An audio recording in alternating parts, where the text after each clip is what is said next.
शिरडी जय साईं राम। बाबा, साईं बाबा, बाबा आप सच में भगवान हैं। आपने मेरी रक्षा की। तुम्हारे विश्वास ने ही तुम्हें बचाया है। बाबा, बाबा।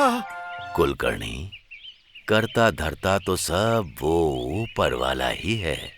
कौन दोषी है कौन निर्दोष है ये जानने में वो बहुत समर्थ है। इंसान अपने हिसाब किताब में गलतियां कर सकते हैं, लेकिन उनके हिसाब किताब में गलती नहीं होती।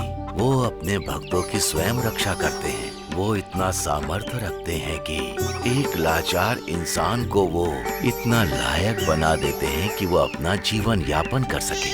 उनके लिए सब सक्षम है। इस लोक में ऐसा कुछ नहीं है। वो सब जानते हैं। समस्त लोगों को वो विश्वारूप में चलाते हैं। हम चाहे जिस भी अवस्था में हो, वो हमारे अतीत से लेकर हर एक चीज पर अपनी नजर बनाए रखते हैं। वो दिखाई नहीं देते हैं, इसीलिए वो नहीं है कहना अज्ञानता है। हमारी भौतिक दृष्टि से उन्हें ना देख पाना हमारी कमजोरी है, उनकी नहीं।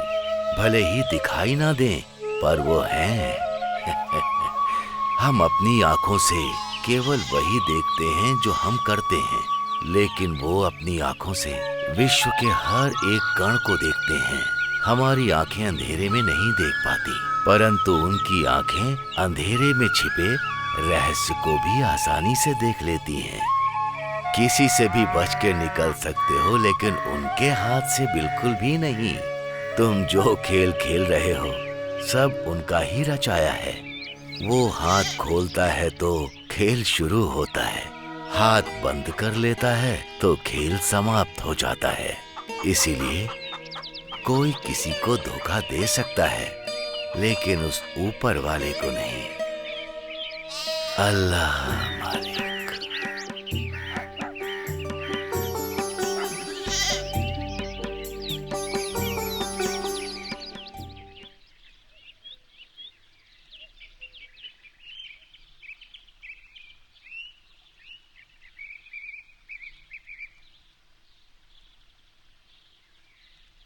भाई साहब, मेरा नाम केशव चिदम्बरम है। मुझे नाना चंद्रकर जी से मिलना है। थोड़ा रुक जाइए।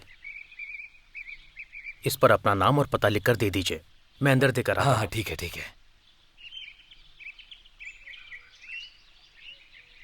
आप यहाँ बैठ जाइए।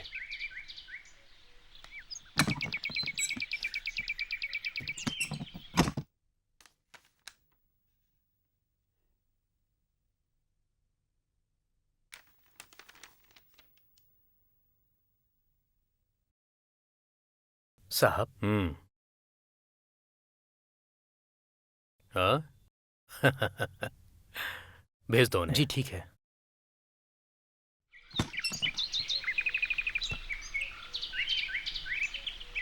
साहब आपको बुला रहे हैं, आप जा सकते हैं। अच्छा ठीक है।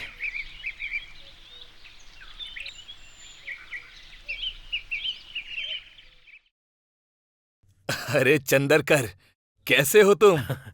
चिदम्बरम। मैं अच्छा हूं। वैसे इतने दिनों के बाद मिलने का मन किया, कोई खास बात है क्या? अरे इतनी भी खास बात नहीं है। अगर तुम्हें नहीं देखना होता तो आखिरकार मैं इतना दूर आता ही क्यों? चलो ठीक है, बैठ जाओ। ये बताओ, कहाँ से आ रहे हो और कहाँ जा रहे थे? कहाँ जा रहा हूँ ये तो नहीं बता सकता, लेकिन कहाँ से आ रहा हूँ वो जरूर बता सकता हूँ। हाँ बताओ ना। शिरडी से यार, साईं बाबा के दर्शन करके आ रहा हूँ। साईं राम। साईं बाबा? वो है कौन? वो कौन है इस बारे में मैं क्या ही बताऊं। वो तो साक्षात दैवी अवतार है। शिरडी में उनके दर्शन ही महायज्ञ है। एक बार समय निकालकर तुम भी कभी शिरडी घूम कर आ जाओ। नहीं तो तुम कभी हो सके तो मेरे साथ ही चलना। एक बार तुम्हें उनके दर्शन जरूर करने चाहिए। ठीक है यार, अपनी तीर्थ यात्रा की कहानी तुम बाद में सुनाना। फिलहाल तुम घर चलकर अच्छे से नहा धोकर तैयार हो जाओ। उसके बाद मैं तुम्हारी तीर्थ यात्रा की कहानी सुनूंगा और साईं बाबा की भी। चलो चलो, उठ जाओ उठ जाओ। ठीक है यार, चलो घर ही चलते हैं।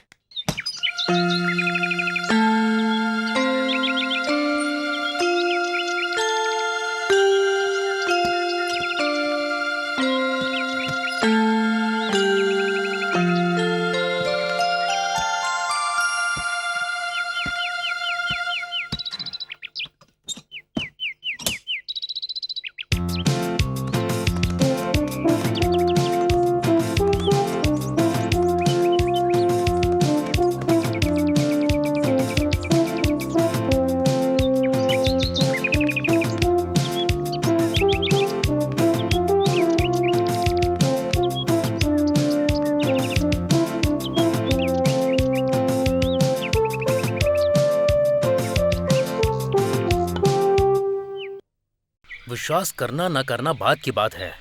मेरे पिताजी हमेशा मुझसे यही कहा करते थे कि साधु, सन्यासी या ऋषि लोग ये हमेशा जंगलों में रहते हैं, लेकिन आज ऐसे लोग हमारे बीच गांव में भी मौजूद हैं। इस पर मुझे यकीन नहीं हो रहा। देखो चंदू, सुनकर बोलना अलग बात है और देखकर बोलना अलग। मैं भी तुम्हारी ही तरह पहले लोगों की बातें सुन करके इस कान से सुन के इस कान से निकाल दिया करता था, लेकिन चंदू, साईं बाबा जैसे महान व्यक्ति को देखकर मैं सच कहूं तो पूरी तरह से धन्य हो गया हूं मेरे दोस्त। अगर तुम एक बार उनके दर्शन कर लो तो तुम्हें उन पे विश्वास हो जाएगा। सामान्य व्यक्ति के मुकाबले वो बहुत ही अलग हैं। अच्छा, अगर दिखाई देने वाला हर सन्यासी भगवान ही होता है तो आखिर इस धरती पर इतने कष्ट क्यों हैं? वो अपनी महानता से धरती के कष्ट मिटा सकते हैं ना? अगर इस धरती पर हर व्यक्ति के पास श्रद्धा भक्ति होती तो वो सभी के कष्टों को खुद ही मिटा देते हैं, पर पहले हमें हमारी दृष्टि को एकाग्र करना होगा। अच्छा, मैं तुझसे एक और बात पूछता हूँ, बता। अनादिकाल से हमारे भगवान हर युग में अपने एक नए अवतार में आते हैं, लेकिन उससे भला लाभ क्या हुआ? अराजकता कम हुई या अन्याय कम हुआ? अधर्मियों की संख्या कम हुई क्या? क्या करके गए तुम्हारे भगवान? अरे देखो, आज भी हमारी धरती कितनी हरी भरी है। आसमान से आज भी बारिश होती है। अब इसका कारण केवल वो ईश्वर ही तो है, और समय के साथ साथ सब कुछ ऐसे ही चलता रहेगा, क्योंकि सब कुछ भगवान के ही हाथों में है। हमें आम खाने के लिए गर्मी के मौसम का इंतजार करना पड़ता है, और सूरज को देखने के लिए हमें सुबह का इंतजार करना पड़ता है। किसी काम में जल्दबाजी नहीं कर सकते। ये क्या, अपने पुराने दोस्त को पाकर आप तो खाना खाना ही भूल गए हैं। चलिए भैया, आप भी खाना खा लीजिए। अच्छा देख, मैं बातों में तो तुझसे नहीं जीत सकता। चल नीचे चल के खाना खाते हैं। हाँ, चलो चलो।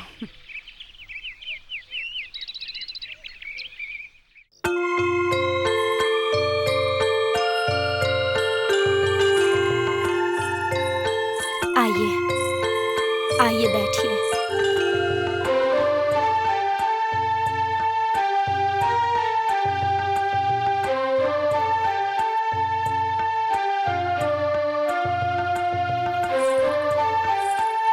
मैं तो इस पूजा पाठ से मंत्र मुग्ध हो रही हूँ। छाया देवी, तुम्हारी पवित्रमय भक्ति उस परम तत्व को प्राप्त कर रही है, मैं जानता हूँ। इसलिए भगवान के उस दिव्य मंत्र का मैं तुम्हें उपदेश देना चाहता हूँ। मेरे उपदेश को पाकर अपने जीवन को उस भगवान में समर्पित करके तुम अपना जीवन सार्थक बना सकती हो। मुझे जो आपसे उपदेश चाहिए वो देवी मंत्र का नहीं, प्रेम मंत्र का।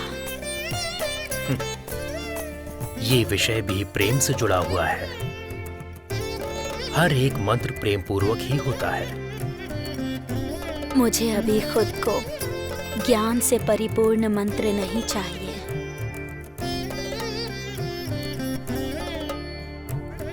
बल्कि इस समय मुझे वात्सल्य मंत्र चाहिए।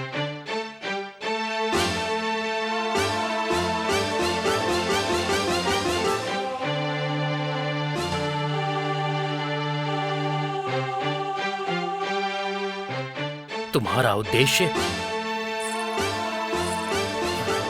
आप एक सन्यासी हैं और पूजा पाठ करते हुए अंत में मिलने वाले मोक्ष से अच्छा है कि आप मुझे अभी के अभी मोक्ष देकर तृप्त कर दीजिए। अभी के अभी? ये असंभव है। साधना के बिना सिद्धि नहीं मिलती।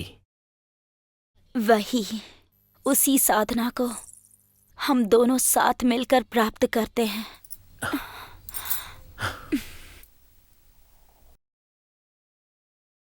तुम्हारी साधना का अर्थ ये है क्या? हाँ, अगर आप सहमत हुए तो हम दोनों को अभी के अभी सिद्धि प्राप्त हो सकती है। ये कोई साधना नहीं, काम है। हाँ, और यही मेरी साधना है। तुम अपनी एकाग्रता को खोकर बुद्धि के मार्ग को भटका रही हो। मैं बस आपको मार्ग बदलने के लिए कह रही हूँ। तुम में मुझे कल्मश स्पष्ट दिखाई दे रहा है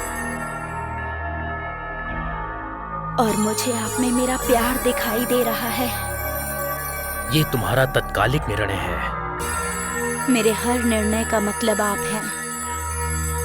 ये पार होने के लिए एक बाधा है। मुझे पार होने के लिए आपका सहारा चाहिए।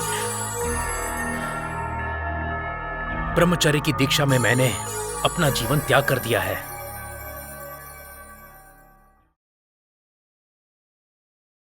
लेकिन मैं आपको ही अपना सब कुछ मानना चाहती हूँ। तुम्हारा ये भोग है, मेरा योग है। हम ऐसा नहीं कर सकते। मुझे ठुकरा नहीं सकते। केवल सांस लेने के लिए वटवृक्ष की हवा पर्याप्त नहीं है।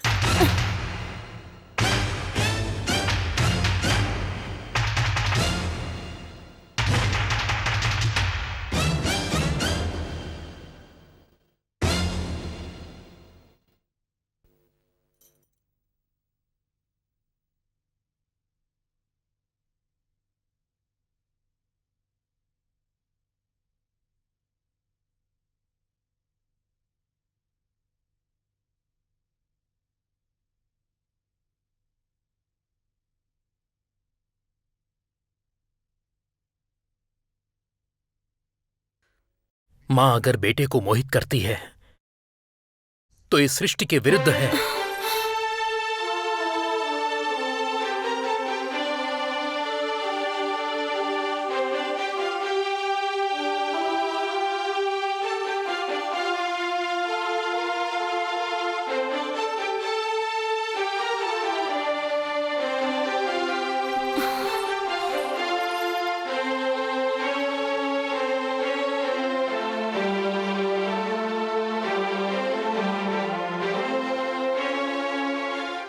मां अगर बेटे को मोहित करती है तो इस सृष्टि के विरुद्ध है। मां अगर बेटे को मोहित करती है तो इस सृष्टि के विरुद्ध है। मां अगर बेटे को मोहित करती है तो इस सृष्टि के विरुद्ध है। मां अगर बेटे को मोहित करती है तो इस सृष्टि के विरुद्ध है। तो इस सृष्टि के विरुद्ध है। मां अगर बेटे को मोहित करती है तो इस सृष्टि के विरुद्ध है। मां अगर बेटे को मोहित करती है तो इस सृष्टि के विरुद्ध है। मां अगर बेटे को मोहित करती है तो इस सृष्टि के विरुद्ध है। मां अगर बेटे को मोहित करती है तो इस सृष्टि के विरुद्ध है। मां अगर बेटे को मोहित करती है तो इस सृष्टि के विरुद्ध है।